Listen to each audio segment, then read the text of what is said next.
Well, welcome back to another episode of the Business Mission podcast. I am here with I can't say old friend because I've only known you a handful of years, but I feel like you're an old friend because we've gotten pretty close in our time together. Sandra Lynn, she describes herself as a true digital nomad, and she could tell us about that. But first of all, Sandra, welcome to the show. Glad to have you. Thank you so much for having me. And Sandra she's many things, and I've asked her to tell a little bit of her personal story because, and apart from being interesting, is she brings value as a marketer and a marketing strategist to the BAM movement. And I know she's looking to bring that to perhaps some of you as our listeners, ways that she can help you grow your business to the glory of God. So with that, we'll move into a little bit of story. But the main reason I asked her to join us is Sandra just got back in the spring from a trip to the Balkans where she had this amazing vision trip, this vision tour of what God is doing in that part of the world and how BAM is working and some of the ways that she saw things, but also ways that we could plug in as BAMers to help grow the kingdom there. So anyway, so Sandra, again, welcome, but tell us a little bit of just who you are. I mean, a lot of people don't know you. They don't know your name. They're wondering, are you a Southerner with a double name, Sandra Lynn? But just tell us a little bit of your story. I really want to dig into the trip. Yeah, absolutely. Well, my quick background to at least get us started is that my long history is actually strategic marketing consulting. So, from the business side of things, from the B side of it, is that, and I focus predominantly on the, what do you say? What do you, the messaging, the communication part, and how to communicate, not just through marketing, but all the way through the sales process. So kind of, every communication through the business development stage. And then Let me ask you a quick question. So sure. when you say, what do you say? So is this less about the media, the medium that you choose to say it in, and more about the words, the messaging, the writing? I mean, is it really it's almost like content in that sense? Yes, exactly. I mean, right now, everything is digital. I've been doing this for a whole lot of years, but where it was, called integrated marketing because it was all across different channels.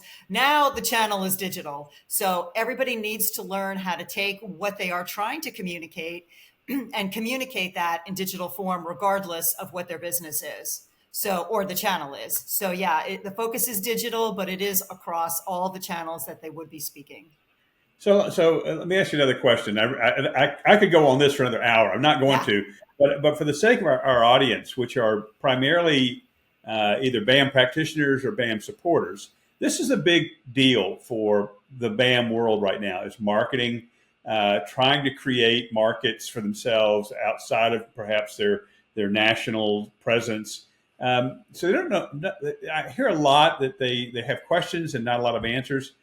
What specifically are a couple of things you could do for a BAM practitioner with this messaging expertise that you have? And I think about. Let me give you two quick scenarios. One is for a national. Most of our students, not our audience, but most of our students are nationals looking to start or grow businesses where they live for the kingdom. And then, of course, expats who are using business and expanding business into countries where Christ is either not known or not very well known. So, a couple of just quick questions. Give us an answer. Then we're going to jump to your trip because I'm fascinated by that. Absolutely. Thank you. Yes, absolutely. I think that the biggest missing piece in general entrepreneurship training and or entrepreneurship growth is actually the marketing and the sales piece. I mean, usually some of the programs touch on, understanding your customer, but they really, it's not part of what needs to be done until after, which is speaking about it, right? So it's what do I say? What do I post? What do I put on my site? What do I put in emails? How do I talk about myself when I am on a Zoom call or when I'm on a sales pitch or when I am looking for investors or how do I talk in any of these ways? And so for the nationals, for example, they will be talking about something new that they've never done before, and we'll be talking about it only from their point of view. And usually that needs to turn around to be a customer focused. And for the expats, cross border or growing international global groups, it's also something new, right? Because it's a new audience that they would be talking to. So existing businesses, just about everybody needs to, when they're doing something new, needs to refine their messaging or develop it from scratch. I'm so tempted to go off on this. I'm only going to make a quick point, and then we'll move on. I know I've spent a lot of my leadership development career and executive career. Part of it is equipping salespeople to be more effective. And what you just said is really right. You're in front of a client. Don't show up and throw up. They don't want to hear about you. They don't care. They care about themselves. And so just learning how to craft your message in a way that gets them to talk about them, which then makes them think you're pretty amazing. So I love what you're doing. So Sandra, let me go ahead and do the commercial now. Yeah. How can people find you if they want to talk professionally about marketing strategy, and their messaging? Sure. I do, free conversations called action plan calls. And I offer that through my website, which is verticalventures.cc. Or for the sake of knowing that we're on audio, they can also email me at sandrasoffice@gmail.com. Okay, great. And all of these contact points will be in the show notes for those of you who didn't catch it as it went by. You don't have to back up and get it. They'll be in the show notes. Great. All right. So Sandra, you went to the Balkans. First of all, for the sake of so many in the world, when they think Balkans, I know where they are because I've worked there. But a lot of people are like, well, where is that? And what are you talking about? What part of the world is that? Yeah, so this is the space of countries predominantly that used to be Yugoslavia, and it's kind of spaced maybe like a circle, a small globe. We'll do a small globe, and it's between like Italy and Turkey, right? So it starts just above Greece, and it's all the countries, that became new names, right? They became countries after that, political turnaround. So I can't name them all, but because I might get them wrong. They But probably we know changed it's since you've Albania. been there. So, Yeah, yeah. yeah. They all changed name. I actually was there when it was Yugoslavia. Now I went, and they were all a grouping of other country names. Some of them still debating what they are, but yeah, it's a really fascinating part of the world. I have no connection there. I speak none of the languages. My heritage is German, so I have no relation here. This is just a God moving focus to this area. And how did you end up going? What was the invitation? What was the opportunity? The organization? When I started in the BAM space with some courses maybe about 5 or 6 years ago, and they were focused on work in faith in your work, in your job. And I kept saying, but I'm an entrepreneur. I don't have a job. And I actually do meet a lot of people because I have vendors and clients, and, it's a little different. And sure enough, a couple of years later, that's obviously been the focus of several different memberships and organizations.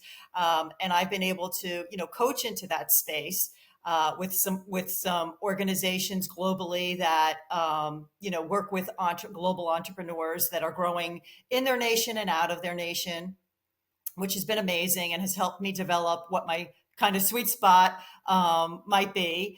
And then the Balkans just came about because I'm like a 7-time entrepreneur, and I'm kind of like that one that does it, the way nobody else does. So because everybody's looking 1040 for, the growth, and I just felt like there's got to be some place that other people aren't touching. So that's one place. That's one reason that started it there.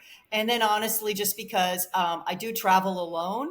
or happy to, or have been in my past. I felt comfortable at least in these countries traveling alone, because I've not yet been working with an organization or a team as I would like to.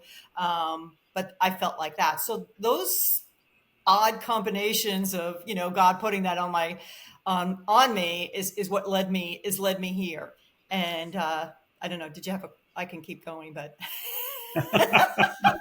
So I was thinking, I was in Bulgaria.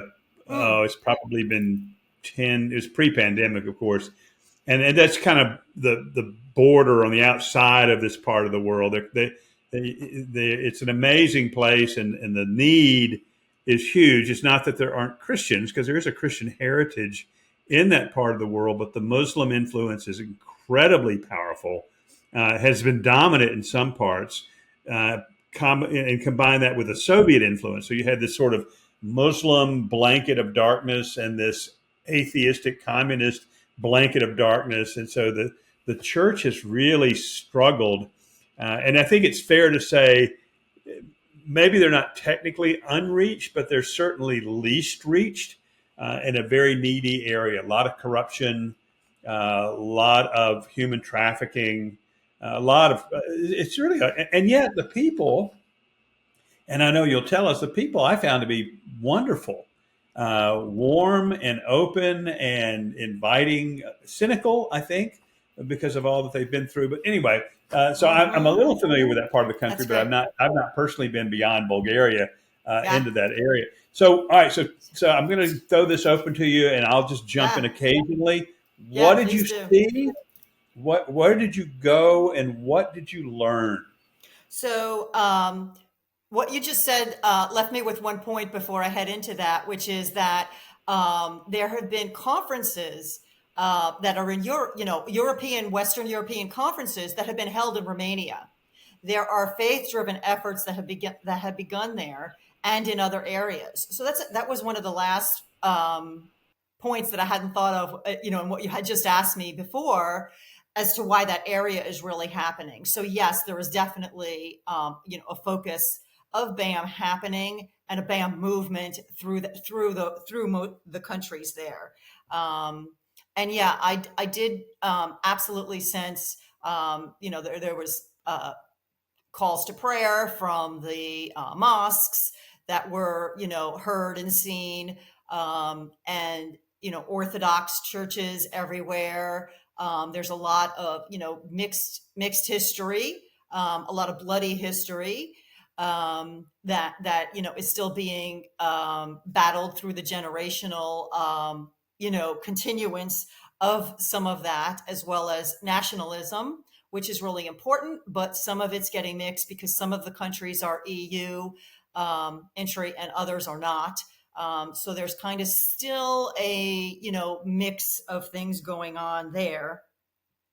One thing that's strong though is the tolerance, of the different religions. That the fact that the holy places are shared by different religious groups, in a way, that they're at least participating, accepting. There are mosques next to churches, next to monasteries, and the like. So it seems, at least, to be a kind of blended situation that may not be as much opposition as there might be in some other regions and countries out there. And my personal background is actually, I'm from an urban environment. I'm from New York City, so for me, being direct, handling these kinds of things was kind of right in my space. And yes, it's really it really is interesting how that character that you explained, it definitely is. And I felt like I fit in as far as that went, and kind of, you know, like say it out there. Just Yeah. say it out there. So yeah, so that was kind of an interesting fit that was a little unexpected and fascinating for me. But yeah, so the cultural match, if I were to develop in the area, would be interesting. I did have some meetings locally because LinkedIn is amazing, and we have the opportunity to connect with people all over, and they were very receptive to have different meetings based on my original connection. I have uh, some I don't, clients, or I help service some companies that work in Albania and Macedonia. So I was able to meet with one of their representatives in Tirana, and then I have a friend from a prior business group, in Belgrade, and I have another business associate that I have shared blogs with. We've guest blogged on each other's communities, and she's in Sofia, except of course she wasn't there when I passed through. So I was able to meet with someone else there, where there might be some future opportunities, and they were not all necessarily faith based. Some of them were, and some were not. And I guess in the BAM space, because of the marketing specialty that I focus on, I would consider myself like a capacity builder. Like I feel like I want to not just mentor and advise, like I have been doing some coaching, as I said, but being able to help grow people. So my sweet spot is helping them understand how to get to that next step, but that they take it on their own, so that they've either, will grow their own capabilities for these things, which would be amazing, or they have, a staff or a person or maybe somebody close to them that will, continue those efforts and help grow the company that way. So when you got there, and I love the fact that you just kind of went on your own. This is not a quote mission trip with a mission agency where you're shuttled from village to village and introduced and protected in that sense. I mean, this is you, not totally on your own, of course, but I mean, as far as just launching, and we know the Lord was with you, but you knew people, you'd made contacts, so you had a little sense of itinerary. But I'm fascinated that just the way you did it. Um, and I'd love to hear, by the way, I say this to our listeners, if anybody else has done a trip like that, where you just kind of went, I'd love to hear about it, because I think that's fascinating and more possible in today's world. Um, so I guess two questions for you. One is, what attracted you to the Balkans? I know you were talking a little bit about your background as German heritage, New York City, the kind of speak it if you think it, but you didn't know that before you got there. What drew you to this part of the world? Because I know God is at work. I've spent a lot of time in Romania, which borders that region. It's not considered Balkan, but it's it's kind of half Eastern Europe, half Balkan, whereas Bulgaria is very much considered Balkan. But most people, we were teasing earlier, but they don't even know about that part of the world. When you say the Balkans, they tend to think of a totally different part of the world. It's like, no, no, no, you need to go and think. You're talking about Albania, Macedonia, northern Greece, and but what drew you to that place? That's exactly why, because most people don't know it. Nobody goes there. That's exactly why, is because I usually do things people don't do. So that was one of it, and because of the fairly recent history of capitalism for them, it's also a ripe opportunity for marketing, as opposed to another area. Developed areas obviously have resources for marketing, have and where they're ingrained is not necessarily the best thing for me, where I might be able to serve, because they're either doing it partially right, or they're doing a lot wrong, and either way I'm not able, it's not as fruitful for me to be able to impact people that way, including the United States, right? Because I mean, as a contrast, where things, are thought to be very purposeful and successful, and maybe not quite the way that I would determine determine that. So Okay, I So, thought, so I'm going to say, well, just one consultant to another. The hardest client is the one that thinks they know what they're doing. correct, correct. So I would definitely not be doing that, right? So even just from where I felt like God could use me the most, it would definitely be an area, where the marketing piece, and I'm using marketing in a loose term because I rarely use that word, but it's a word that obviously everybody will at least understand. So yeah, so that was the first reason, to lean towards an area, and then Let me jump in and make sure. I just want to yeah, put a pin in something for our sure. listeners. Sandra just said something really powerful.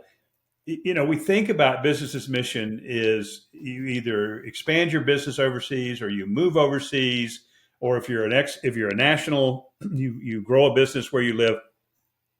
But this is this wonderful other alternative that you're describing, and I just want to call attention to it. Ask the Lord, where can what I know and what I'm skilled in, where can it be used? And you don't have to go live there. I mean, I don't think you're planning on moving to Tirana. Uh, God, you might. I don't know what God has planned, but you went, you learned, but you also brought value. And I just want our listeners to capture that. You could take your business skill set, your knowledge set, and go to a region of the world. Ask the Lord to guide you. Go to a region of the world. Spend some time and make a difference, and then come back. In today's global world, that's very possible. So I just want to pin that. You were moving on to a second point. Yeah, I mean, even that leads me to, I forget what my second point was because I forgot to pin that one.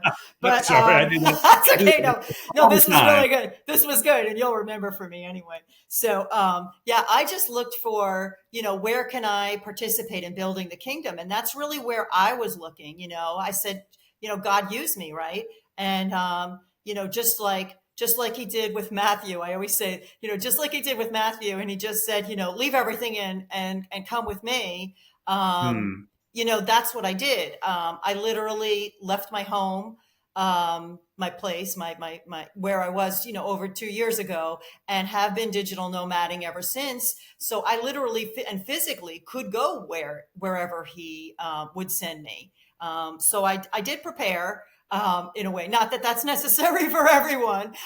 It just worked out that way, for me, as an example. And then what I started doing is I started identifying that, the biggest thing for me, because you got the sense that, I've traveled to, like over 50 countries alone. I've done my businesses alone. Like, I don't want to be doing that. This is not the space. And that is what God has been telling me. He's Hmm. telling me that I need to work with an organization. I need to work with a team. I don't need to be the one leading anything.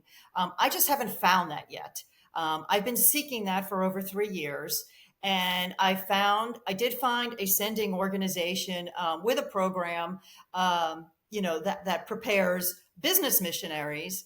So that was fascinating. And through that, I learned what was called a vision trip. And that's why I called it my little trip, a vision trip, because that got named for me by them. But really, as I understood it, was a way to, mutually figure out what was happening. Meaning, like, how do I define myself into that space, as well as, understanding by being there what's needed. Literally what is needed. So my trip, was, just about 3 weeks ago now, and, it ended up, being a bus tour. It was a tour that was arranged, which actually I just, 2 weeks prior decided I was going. So it was just a complete spur of the moment. I knew that I needed to go, and the opportunity came about. And so I grabbed this opportunity. So it was not a specifically faith based trip, it was not specifically, any of the ways that I've ever traveled before. But it was an opportunity to be able to see 10 countries in the Balkans and deal with the border issues and make this, you know, full vision of seeing enough of the countries possible in a short period of time. It was 2.5 weeks, well, it was 3 weeks altogether. So, I felt like that was, the vision that he gave me in the short run. to really physically be in that place and at least touch the cultures. Mm, So I was able to see Bosnia in a way that you know you wouldn't necessarily be able to do if you only went to the capitals, which is probably how I would have done it myself, would have been city hmm hopping to the capitals for the largest business. Because I was on a bus, the tourists, they went off and did their thing when we had our free time after the general overview part of the tour, which was always great. Then I would go and really try to absorb the culture and just be in the space and, try to just meet people and, understand more of their history. So I really, really got a good vision out of that, I think. And That's again, I got to pin this for the listener. This is so unusual. People don't think about buying a package tour as a way to do a vision trip. We've been pushing for years. People have asked me, how can I get the businessmen and women of our church to be connected to business's mission? And my answer has always been a vision trip. Just get them over to see, not to do, just to see, to learn, to listen. But it never occurred to me to yeah, say, don't try to organize this as some non-professional tour company doing a non-professional tour. Buy a package. What a cool idea! yeah, So many of our listeners, and I hope this word gets out. This should go viral. I love what you've done. All right, so we're gonna come in for a landing here. yeah, I'm going to ask you. I'm going to go ahead and give you a heads up. I'm going to ask you. You mentioned guest blogging. I'm going to ask you to do a guest blog for the Third Path site on this vision trip and all the stuff we're talking about, but also with real specific advice for people that would read, because that you can take much more time to think about. Um, two questions. Number one, what did you see that impressed you the most is the first question, and the second question is, what did God show you that you feel like has made a I won't say impression, it has begun to change you? yeah. I think what did I see? I saw people that are just like us. I saw a lot more similarities than I did differences. Hmm. And I saw, people in different stages, dealing with different histories of the way that they've dealt, the last couple of years. But I've seen, I mean, I saw like enthusiasm. I saw willingness to cooperate with different people. So there was an openness that I was not quite sure that I would see there. Um, and yeah, willingness to keep talking. So that was definitely another thing. And you always see things go wrong, right? I mean, it's just part of life. So how people deal with things, and I just saw like God's protection everywhere through things that go wrong. So I definitely felt God leading me through this time. There were some experiences that I had that were not specifically BAM, but were faith based because of seeing these holy places that were holy for others and not holy for us, where I felt that I was praying heavily for God's protection and He was there. That was a big area for me. And what God showed me is to keep going.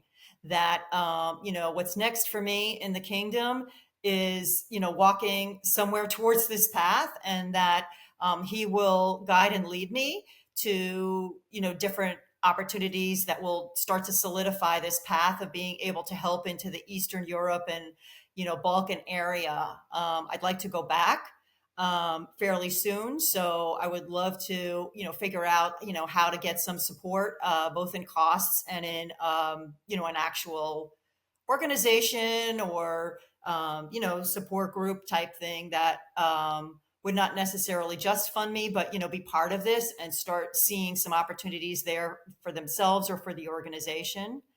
And then also to be able to come alongside some of the businesses that I met in ways that might help them grow. That's beautiful. Just as you're talking, Sandra, I'm thinking about years ago. I was in Indonesia, and I remember asking many of the Indonesian Christians how they came to Christ, how they grew. And the answer that so many of them talked about had gone back 30, 40 years of one person who lived in the Philippines. He actually worked with the navigators, but he was a business person. And he would go occasionally to Indonesia. And on his visits, he would just do what you did, and he would have the opportunity, not forcing it, but to share the gospel. And people came to Christ. And it's not what I mean. People have been coming to Christ for several hundred years there, but this was a major impact. One person going on his own to spend a little time, a couple times a year in Indonesia, made a huge, huge impact. I mean, even in just marketing, we say that we drip on the customers, right? So the drip is what's important. It's our role to, to do the drip. It's not necessarily right. One drip, two drip, three Yep. drip. Yeah. That's what it takes. And, whether we're that ultimate person at the end or not, it's all God moving, and he very well may use somebody else for the other parts. Paul said some plant, some water, some reap. I'm going to add drip into that. Yep. So, some of us just drip, but it's okay. It's all part of God's plan, and I love it. All right, so guys, first of all, thank you, Sandra. I'm going to come back and give you the last word here in a minute. But this is Sandra Lynn, marketing strategist, focusing on messaging. Really has given us something to think about in terms of new ways, perhaps always reconvene to go see and be a part of what God's doing in other places. I love it. All of her contact information will be in the show notes. So please, if you need marketing support, if you need marketing strategy, but also if you want to learn more about the trip, I know Sandra well enough to know that she's like, hey, call me. I'll talk to you. Email me. I mean, she's a very open person who I've had the privilege of knowing for several years and really have enjoyed. So again, Sandra, thank you. Last word before I just say goodbye is yours. What would you say to the listeners, just from your heart, from your experience, from your trip? I would encourage everybody to take that step that they might be thinking about that God kind of placed there. Just take the step. It doesn't matter. I mean, if you can't take the trip because of something that you might be thinking about, then work on an itinerary. That's where I started. Start connecting with people in whatever area that is on your heart.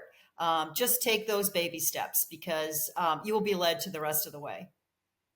Beautiful, beautiful. Sandra, thanks so much for being with us. It's great to see you as always. And I really appreciate what you share with the listeners. Oh, thank you so much for having me. And yeah, anybody reach me. Absolutely. Happy to talk about any part of this. Fantastic. Sandra Lynn, marketing strategist, world missions expert. There you have it.